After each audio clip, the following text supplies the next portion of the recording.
the heck? Where am I? What is this? Why is everything suddenly in the third person? What's going on?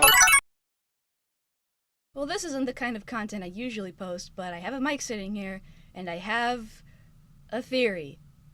A theory that is irrelevant to the lore! Hopefully this will be a nice break for the Mimic, since he's been sweeping the theoryscape for a little bit. This one's just full of character observations and what-ifs. Sister Location is my favorite game in this series. I don't care what any purple dogs have to say about it. It's also the game where I swear Scott listened to Mr. Roboto by Styx and then wrote the storyline. I've been here since between 3 and 4, but I remember the hype for Sister Location and the day it came out very vividly. I don't know if you can just tell by looking at my channel, but Adhd has been my favorite character since the game came out. He's not too underrated, but underrated enough where his character was botched in the next game. NotRealName, Not At All, and Pastra have perfect videos explaining the missed potential of this character that I wasn't really able to pinpoint back then. I'll link those in the description. He's probably got one of the most complicated designs in the series, but with my insane ability to go through sketchbooks by the month, I've memorized all his wire patterns. I've also noticed something a little off. Usually people are quick to assume that, oh, those are Bellora's arms, and those are Freddy's legs, but like, those may be her arms, but those hands ain't belong to anybody. That's just a knot with 4 wires sticking out of it. And those peats don't line up with any of the fun times, but the most interesting part is his head. Not his mask, his endoskeleton head. I see so many who will call this Bellora's head, but no way. Here's an SFM render I made using a more polished version of his Help Wanted model, and here's Bellora's jump scare. His wires are way too thick to be Bellora's. Not to mention those eye sockets, and those teeth are more adjacent to Foxy's, not Bellora's. Now if you look at Funtime Foxy, he doesn't really match up either. I can see an argument for the sides of his face, but his teeth are a little shorter and end on flat circles. So whose head is that? Sounds like a trick question, but it's Adhd's. Now yes, I do believe that the rest of his body was just a big metal knitting session between the fun times. But you can't tell me that they got so specific with his face that it doesn't line up with anyone else's. That's right, I'm bringing up the old narrative from pre-Sister Location where everyone thought that Adhd was just a scrapped animatronic, is now just a head with a few scrangly wires to move around like a spider. There's a little of me in every body applies to the fun times in this case, not the real ending.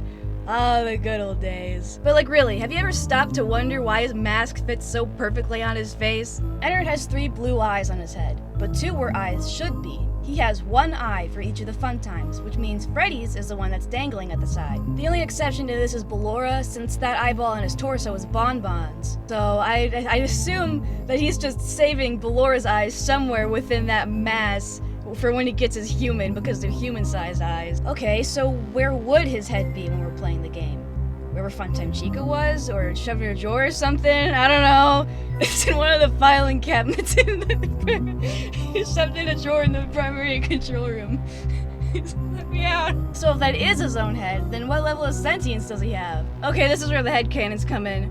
It's unknown how he thinks, but one can only assume that he works as a hive mind. My personal headcanon is that he controls the body, while the others just have more of a say on the limb that belongs to them. If you would replace Chica's arm with Bonnie's, Bonnie isn't controlling all of Chica, he's controlling his arm that's on Chica. Especially with Remnant in mind. But if you swap their heads, then yeah, they're controlling the whole body. If your leg get cut off, where are you gonna feel the pain? What part of their programming does consciousness happen? Depends on where their main computer is, but I'm only assuming it'd be in their head. Of course, this only applies to the Sister Location robots, since Baby tells her story in her perspective. On a side note, they must have a lot of know-how on robophysiology, because they were able to wire up their individual abilities, like the voice mimicking, to a separate body without flaw within a day. I mean, it ain't like the Funko toys that snap on. They had to actually tie things together. How did they do that without soldering anything? Were the fun times programmed to be able to fix themselves, or did they have the Biddy Babs and Mini Arenas snoop through all the drawers to find the blueprints for them? There is a Fazbear Frights book. Sorry, I get revolted when I have to bring up the books. There's a book that describes a clown with a similar color scheme, but again, that's the book, so no thank you. I think the animatronic was named Coils or something. I was gonna say Coily, but that's the snake from Q*bert. Other than visual pointers, in Ultimate Custom Night, Scott only uses he pronouns when referring to Adhd. Think what you will of Scott, but this is the guy that uses he and she for Mangle, not to mention designs quote-unquote boy animatronics with blush and lipstick in the year of 2015, so why would he be the only pronoun? Because it's his head.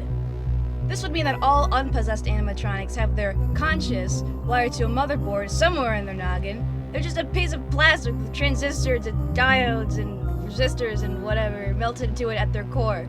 Like I said, completely irrelevant to the lore. No matter what's true, doesn't matter because everything happens anyway. This is just something I've had in my brain since 2016, and I want to see who else thought that too. Hopefully this got you to start looking at the more smaller, insignificant things, so you don't have to get a headache worrying about all the actual storyline junk. Let me know if me rambling about things is something y'all want more of. I barely use this mic, and I have a million bees in my head. I can't outro. Bye!